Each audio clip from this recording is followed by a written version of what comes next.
Comment est-ce possible?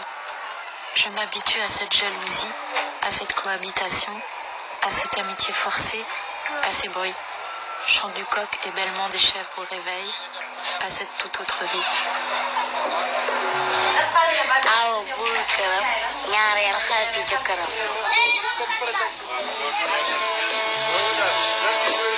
Ils disent que la première est la reine de la maison, la Ao, et la deuxième, la Niarel, est l'amie du mari, l'amie des enfants de l'autre.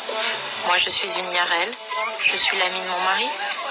Nous parlons pendant des heures et dégustons ensemble le riz au poisson préparé par Diodio.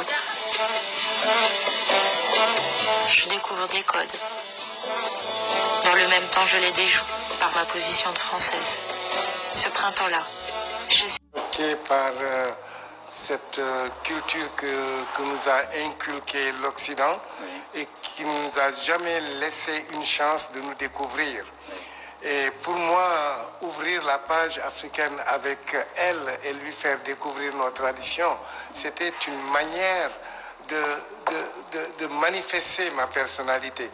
Et rêver d'aller en France, pour moi, ça a été une trahison parce que je venais de faire de longs séjours en France et en Allemagne et retourner, et j'étais déjà, je redécouvrais mon chez-moi, je me redécouvrais dedans et repartir en France et la suivre serait vraiment une trahison et ce sera une rupture à cette nouvelle expérience que je découvrais en moi. Elle, avec moi, ça a été un autre projet, une autre vision. Très bien. Alors je rappelle, vous êtes l'auteur de ce livre-là, hein, La légende du fusil, hein, préfacé par le dramaturge Marouba, Marouba Fall. Alors un mot, vraiment un mot, brièvement nous le résumer. Il a été présenté à la francophonie ici, au sommet.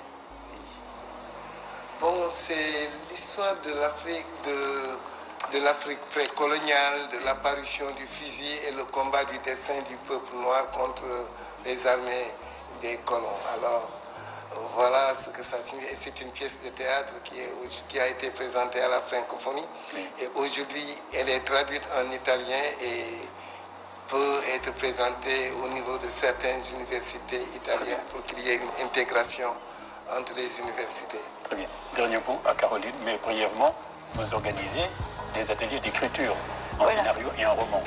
Je suis venue également au Sénégal pour